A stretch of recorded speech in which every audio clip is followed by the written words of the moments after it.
वैदिक संस्कृति सिंधु सभ्यता के बाद अस्तित्व में आई है।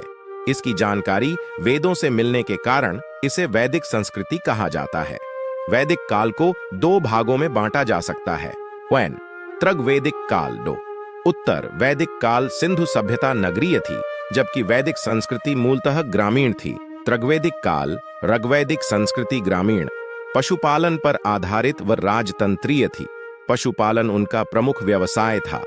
आर्गवैदिक आर्य घुमक्कड़ जीवन शैली के कारण कृषि का पूर्ण विकास नहीं हो पाया था। इस काल का प्रमुख ग्रंथ ऋग्वेद ही है। ऋग्वेद की अनेक बातें ईरानी भाषा के प्राचीनतम ग्रंथ अवेस्ता जेंदावेस्ता से मिलती है। ऋग्वेद सबसे प्राचीन वेद है। आर्य भारत में 1500 ईपू के आसपास आए।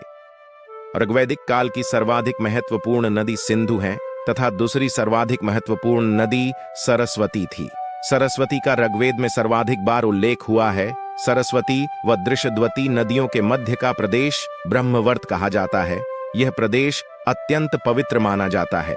मुख्यतः ऋग्वैदिक आर्य सिंध व उसकी सहायक नदियों में रहते थे, जिसे सप्त सैंधव प्रदेश कहा गया है। ऋग्वेद काल की राजनैतिक व्यवस्था ग्राम सबसे छोटी राजनैतिक इकाई थी, जो कई परिवारों का समूह थी। ऋग्वेद काल में ग्राम सामान्यतः स्वजनों के एक समूह को इंगित करता है, न कि एक गांव को। ग्राम का प्रधान ग्रामणी होता था। विश अनेक गांवों का समूह, जिसका प्रधान विशपति होता था। अनेक विशों को मिलाकर जन बनता था, जिसका मुखिया जनपति या राजा कहलाता था। ऋग्वैदिक काल में राजा का पद आनुवांशिक हो चुका था, परंतु राजा को असीमित अधिकार नहीं थे। ऋग्वेद व ऐतरेय ब्राह्मण में राजा के निर्वाचन संबंधी सूक्त है। ऋग्वेद में सभा 8 बार, समिति 9 बार, विदत 122 बार तथा गण 46 बार उल्लेख हुआ है। सभा यह वृद्ध व अभिजात लोगों की संस्था थी। समिति यह सामान्य जनता की प्रतिनिधि सभा थी। यह राजा पर नियंत्रण करती थी। विदत यह आर्यों की सबसे प्राचीन संस्था थी। इसमें कबीलाई तत्वों की प्रमुखता थी। इसकी बैठक में सैनिक लूट के विभाजन संबंधी कार्य संपन्न होते थे। ऋग्वेद में इंद्र को पुरंदर कहा गया है। आर्गवेद के 8वें मंडल में परुषणी रावी नदी के तट पर लड़े गए दाशराज युद्ध का वर्णन है। यह युद्ध भरत वंश के राजा सुदास तथा अन्य 10 राजाओं के समूह के बीच हुआ। भरत जन के राजा सुदास का पुरोहित वशिष्ठ था तथा पराजित राजा का पुरोहित विश्वामित्र था। इस युद्ध का कारण यह था कि सुदास ने विश्वामित्र को पुरोहित पद से हटाकर वशिष्ठ को पुरोहित बना दिया। विश्वामित्र ने 10 राजाओं का संघ बनाकर सुदास से युद्ध किया। राजा की सहायता के लिए सेनानी, सेनापति, पुरोहित तथा ग्रामणी नामक पदाधिकारी होते थे। इसमें पुरोहित सबसे प्रमुख पदाधिकारी होते हैं तथा पद प्रायः वंशानुगत होता था। राजा सहित कुल 12 रत्नीन होते थे। समिति के सभापति को ईशान कहा जाता था। ऋग्वेद में चरिष्णु शब्द का प्रयोग हुआ है। संभवतः यह दुर्ग गिराने का इंजन था। सामाजिक जीवन आर्य समाज पितृसत्तात्मक था। पिता की संपत्ति का पुत्र ही उत्तराधिकारी होता था। नारी को भी माता के रूप में पर्याप्त सम्मान था। धार्मिक अनुष्ठानों में पत्नी भी अनिवार्य रूप से भाग लेती थी। संयुक्त परिवार प्रथा प्रचलित थी। ऋग्वेद के अंतिम काल में वर्ण व्यवस्था के चिन्ह दृष्टिगोचर होते हैं। ऋग्वेद के 10वें मंडल के पुरुष सूक्त में विराट पुरुष द्वारा चारों वर्णों की उत्पत्ति का वर्णन मिलता है। वैश्य तथा शूद्र का ऋग्वेद में केवल एक बार ही उल्लेख मिलता है। ऋग्वेद में वर्ण व्यवस्था जन्म आधारित न होकर कर्म आधारित थी।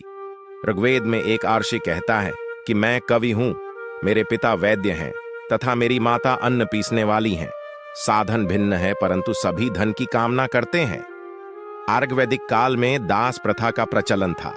दासों के बारे में कहा गया है कि वे न तो अग्नि में हविदान करते थे और न ही इंद्र व हवा के पक्षपाती थे। आर्य विशेष अवसरों पर मांस तथा मदिरा सोमरस का प्रयोग भी करते थे। आर्य 3 प्रकार के वस्त्र पहनते थे: अधोवस्त्र, उत्तरीय, अधिवास। सिर पर ऊष्णीय पगड़ी धारण करते थे। विवाह ऋग्वेद काल में बाल विवाह व सती प्रथा प्रचलित नहीं थे। पुनर्विवाह व नियोग प्रथा प्रचलित थी। पर्दा प्रथा का उल्लेख नहीं है।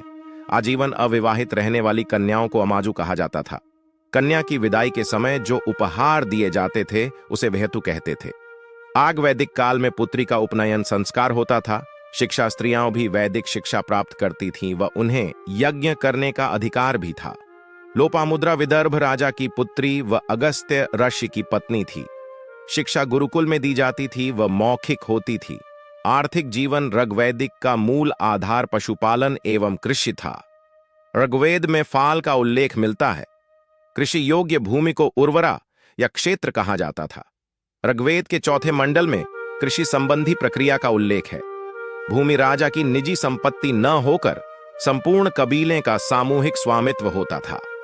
गविष्ठी युद्ध का पर्याय माना जाता था। गाय आर्यों का मुख्य आर्थिक आधार था। अधिकांश लड़ाइयां गायों और पशुओं के लिए लड़ी जाती थीं। निष्क एक गले का स्वर्ण आभूषण था, जिसे विनिमय के माध्यम के रूप में काम में लिया जाता था। पशु ही इस काल की प्रमुख संपत्ति थी। घोड़ा आर्यों का बहुउपयोगी पशु था। ऋग्वेद के अनुसार खेती के लिए हल द्वारा भूमि जोतने की शिक्षा सर्वप्रथम अश्वविनों द्वारा दी गई। ऋग्वैदिक काल में दासों को खेती में लगाया जाता था। नमक व कपास का उल्लेख नहीं हुआ है, जबकि अनाज के रूप में यव का उल्लेख है। व्यापार वस्तु विनिमय द्वारा होता था। ऋग्वेद में प्रजा राजा को स्वेच्छा से जो अंश देती थी उसको बलि कहा जाता था। ऋग्वैदिक आर्य लोहे परिचित नहीं थे। ऋग्वैदिक धर्म। ऋग्वैदिक आर्य एक सार्वभौमिक सत्ता में विश्वास करते थे। आर्यों ने सर्वप्रथम द्यौस एवं पृथ्वी की उपासना शुरू की। यास्क के अनुसार देवताओं की 3 श्रेणियां थीं। आकाश के देवता, अंतरिक्ष के देवता, पृथ्वी के देवता। सर्वप्रमुख देवता इंद्र थे। उन्हें पुरंदर भी कहा गया है। ऋग्वेद के दूसरे मंडल में इंद्र की स्तुति में सर्वाधिक 250 सूक्त है। इंद्र को वर्षा का देवता भी कहा गया है। इसके बाद अग्नि 200 सूक्त तथा वरुण 30 बार का उल्लेख है। उत्तर वैदिक काल ऋग्वैदिक काल में आर्य सभ्यता का केंद्र पंजाब सप्त सैंधव प्रदेश था, जबकि उत्तर वैदिक काल में आर्य सभ्यता का विस्तार कुरुक्षेत्र व गंगा यमुना के दोआब तक हो गया। उत्तर वैदिक काल के अंतिम चरण में 600 ईपू के आसपास आर्य सभ्यता का विस्तार सदा नीरा गंडक बिहार नदी तक हो गया। आर्य कौशल, विदेह एवं अंग राज्य से परिचित थे। यद्यपि मगध व अंग आर्य क्षेत्र से बाहर थे। अथर्ववेद में मगध के लोगों को व्रात्य कहा गया है। आर्गवैदिक काल के छोटे कबीले जन एक दूसरे में विलीन होकर बड़े जनपदों का रूप ले रहे थे।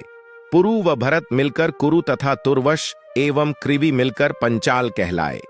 उत्तर वैदिक काल में सामवेद, यजुर्वेद एवं अथर्ववेद तथा ब्राह्मण ग्रंथों, आरण्यकों एवं उपनिषदों की रचना हुई। उत्तर वैदिक कालीन ग्रंथों में तक्रिकुट नामक एक पर्वत श्रृंखला का उल्लेख मिलता है। राजनैतिक व्यवस्था।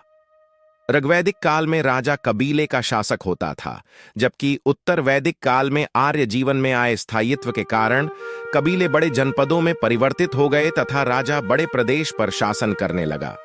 उत्तर वैदिक काल में राजतंत्र ही शासन का आधार था, परंतु कहीं कहीं गणराज्य के भी उदाहरण मिलते हैं। अथर्ववेद में विष द्वारा राजा के निर्वाचन का उल्लेख मिलता है। राजा निरकुंश नहीं थे। सभा एवं समिति राजा पर नियंत्रण रखती थी। समिति के अध्यक्ष को ईशान कहा जाता था। अथर्ववेद में सभा व समिति को प्रजापति की 2 पुत्रियां कहा गया है। सभा को अथर्ववेद में नरिष्ठा भी कहा गया है। इसका शाब्दिक अर्थ है अनुल्लंघनीय। विदत का उल्लेख नहीं मिलता है। ऐत्रेय ब्राह्मण में राजा की दैवी उत्पत्ति संबंधी विवरण मिलता है। वैराग्य वे राज्य होते थे जहां राजा नहीं होता था। उत्तर वैदिक काल में पांचाल सर्वाधिक विकसित राज्य था। शतपथ ब्राह्मण में पांचाल को वैदिक सभ्यता का सर्वश्रेष्ठ प्रतिनिधि कहा गया है। शतपथ ब्राह्मण व छांदोग्य उपनिषद के अनुसार इस समय के प्रमुख दार्शनिक राजा विदेह, राजा जनक केकय, अश्वपति काशी, अजातशत्रु पांचाल, प्रवाहन जाबाली राष्ट्र शब्द प्रदेश का सूचक था। इसका बहुप्रचलन उत्तर वैदिक काल में हुआ। शतपथ ब्राह्मण में राज्याभिषेक का उल्लेख मिलता है तथा सबसे पहले राज्याभिषेक की परंपरा उत्तर वैदिक काल में शुरू हुई है। राज्याभिषेक का अनुष्ठान राजसूय यज्ञ के नाम से प्रसिद्ध था। उत्तर वैदिक काल में नियमित कर प्रणाली विकसित हुई। ऋग्वैदिक काल में जो बलि एक स्वैच्छिक कर था, वह उत्तर वैदिक काल में नियमित कर हो गया। अथर्ववेद में परीक्षित को मृत्युलोक का देवता बताया गया है। अथर्ववेद के अनुसार राजा को आय का 16वां भाग मिलता था। उत्तर वैदिक काल में राजा की कोई स्थायी सेना नहीं होती थी। शतपथ ब्राह्मण में 12 रत्नियों का नाम मिलता है। इन रत्नियों को पंचविश ब्राह्मण में वीर कहा गया है। उत्तर वैदिक काल में राजाओं द्वारा किए जाने यज्ञ। 1. राजसूय यज्ञ। यह राजा के राज्याभिषेक के लिए होता था। इसमें सोमरस पिया जाता था। इस यज्ञ के दौरान राजा रत्नियों के घर भी जाता था। शुक्ल यजुर्वेद में राजसूय यज्ञ से संबंधित अनुष्ठानों का वर्णन है। 2. अश्वमेघ यज्ञ। इस यज्ञ में राजा एक घोड़ा छोड़ता था। यह घोड़ा जिन प्रदेशों से बिना किसी प्रतिरोध के गुजरता था वे प्रदेश राजा के अधिकार में माने जाते थे। दूसरे शब्दों में यह यज्ञ राजा की शक्ति का प्रतीक था। 3. वाजपेय यज्ञ। इस यज्ञ में राजा द्वारा रथों की दौड़ का आयोजन होता था, जिसमें राजा को सहभागियों द्वारा विजयी बनाया जाता था। 4. अग्निष्टोम यज्ञ। इस यज्ञ में सोम पीसा जाता था तथा अग्नि को पशु बलि दी जाती थी। इस यज्ञ से पूर्व याज्ञिक व उसकी पत्नी को 1 वर्ष का सात्विक जीवन व्यतीत करना पड़ता था। 5. पुरुषमेध यज्ञ। इसमें पुरुष की बलि दी जाती थी तथा 25 यूपों याज्ञिक स्तंभ के प्रयोग का विधान था। गृहस्थ आर्यों द्वारा किए जाने वाले 5 महायज्ञ। 1. ब्रह्मयज्ञ अध्ययन, अध्यापन द्वारा ब्रह्म के प्रति कृतज्ञता। 2. देवयज्ञ हवन द्वारा देवताओं की पूजा अर्चना। 3. पितृयज्ञ पितरों को जल व भोजन द्वारा तर्पण। 4. मनुष्य यज्ञ अतिथि सत्कार द्वारा। 5. भूत यज्ञ समस्त जीवों के प्रति कृतज्ञता। सामाजिक जीवन। उत्तर वैदिक काल में वर्ण व्यवस्था में कठोरता आने लगी। वर्ण व्यवस्था कर्म के स्थान पर जन्म पर आधारित हो गई। समाज स्पष्टतः 4 वर्णों में विभाजित हो गया: ब्राह्मण, क्षत्रिय, वैश्य तथा शूद्र। ऐतरेय ब्राह्मण में सर्वप्रथम 4 वर्णों के कर्तव्यों का उल्लेख किया गया है। कर्मकांडों व यज्ञों का प्रचलन बढ़ा, जिससे ब्राह्मणों की शक्ति बढ़ी। ब्राह्मण, क्षत्रिय, वैश्य ही उपनयन संस्कार के अधिकार थे। इन तीनों को द्विज कहा जाता था। उत्तर वैदिक काल में गोत्र प्रथा स्थापित हुई। गोत्र का सर्वप्रथम उल्लेख अथर्ववेद में मिलता है। यहां गोत्र एक वंश, कुल या जाति के रूप में परिभाषित होता है। उत्तर वैदिक काल में सर्वप्रथम छांदोग्य उपनिषद में 3 आश्रमों की जानकारी मिलती है। चौथे आश्रम संन्यास। आश्रम की स्थापना अभी तक नहीं हुई थी। ये 3 आश्रम ब्रह्मचर्य, गृहस्थ, वानप्रस्थ थे। सर्वप्रथम जाबलोपनिषद में 4 आश्रमों का उल्लेख मिलता है। उत्तर वैदिक काल में स्त्रियों की दशा में गिरावट आई। उन्हें पैतृक संपत्ति के अधिकार से वंचित कर दिया गया।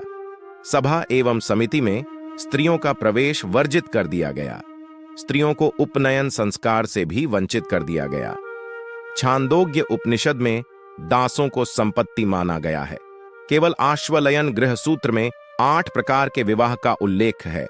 आर्थिक जीवन और उत्तर वैदिक काल में कृषि आर्यों का प्रमुख व्यवसाय था और काठक संहिता में 24 बैलों द्वारा खींचे जाने वाले हलों का उल्लेख मिलता है।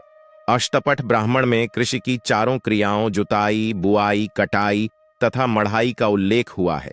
वैदिक रचनाओं में लोग अब भी पशुधन की वृद्धि की कामना करते थे, क्योंकि पशु ही चल संपत्ति का मुख्य आधार थे। इस काल में मुख्य फसल जौ के स्थान पर गेहूं और धान हो गई। चावल का उल्लेख यजुर्वेद में ब्रीहि नाम से हुआ है। अथर्ववेद के अनुसार सर्वप्रथम पृथुवैन्य ने हल और कृषि को जन्म दिया। कृषि अनुसंधान करता। उत्तर वैदिक काल की विशेषता चित्रित धूसर मृद भांड है, जबकि लाल मृद भांड सबसे ज्यादा प्रचलित थे। उत्तर वैदिक काल में तांबे के अलावा लोहे का व्यापक प्रयोग शुरू हुआ। लोहे को श्याम अयश कहा गया है। आयन शिल्प के व्यापार में भी उत्तर वैदिक काल में विकास हुआ। व्यापारिक श्रेणी के प्रधान को श्रेष्ठी कहा जाता था। श्रेष्ठी का उल्लेख ऐत्रेय ब्राह्मण में मिलता है। शतपथ ब्राह्मण में वैश्य को अन्यस्य बलिकृत कहा गया है। महाजनी प्रथा का पहली बार उल्लेख हुआ है तथा सूदखोर को कुसीदिन कहा गया। अट्टैतिरीय संहिता में अर्ण के लिए कुसीद शब्द मिलता है।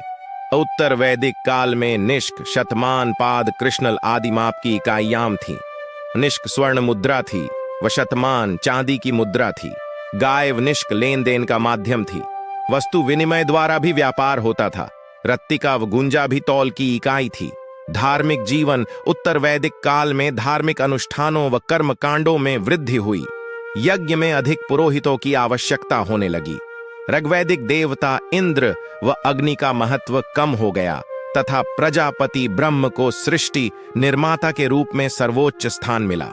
पशुओं के देवता रुद्र उत्तर वैदिक काल में शिव के रूप में प्रतिष्ठित हुए। विष्णु भी सृष्टि के संरक्षक के रूप में पूजे जाने लगे। उपनिषदों में ब्रह्म को ही एकमात्र परम सत्ता के रूप में स्वीकार किया गया। छांदोग्य उपनिषद में धर्म के 3 स्कंद यज्ञ, अध्ययन व दान बताया है। विविध महत्वपूर्ण तथ्य। ऐत्रेय ब्राह्मण में सर्वप्रथम 4 वर्णों के कर्तव्यों का उल्लेख मिलता है।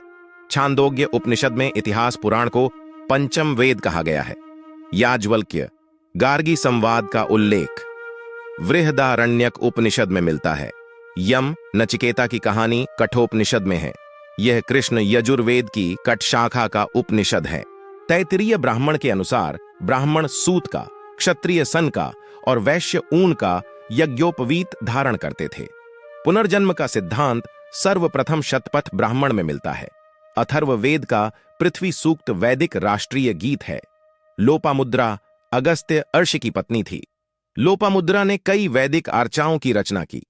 लोपामुद्रा क्षत्रिय थी। निष्काम कर्म सिद्धांत का सर्वप्रथम प्रतिपादन ईशोपनिषद में हुआ है। इस काल का सबसे बड़ा लोहपुंज अंतर्जिखेड़ा में मिला है। उमा शब्द का उल्लेख केन उपनिषद में हुआ है। गोपठ ब्राह्मण की रचना ब्राह्मण ग्रंथों में सबसे अंत में हुई है। श्राद्ध प्रथा की शुरुआत सर्वप्रथम दत्तात्रेय ऋषि के बेटे निमि ने की। शल्य चिकित्सा का उल्लेख अथर्ववेद में मिलता है। शुल्व सूत्र में यज्ञ वेदियों के निर्माण का वर्णन है तथा शुल्व सूत्र से वैदिक गणित की जानकारी मिलती है। सत्यमेव जयते मुंडक उपनिषद में है। शून्य का उल्लेख यजुर्वेद में है। ऐत्रेय ब्राह्मण में जलप्लावन की कथा का वर्णन है। मगध व अंग का प्राचीनतम उल्लेख अथर्ववेद में मिलता है।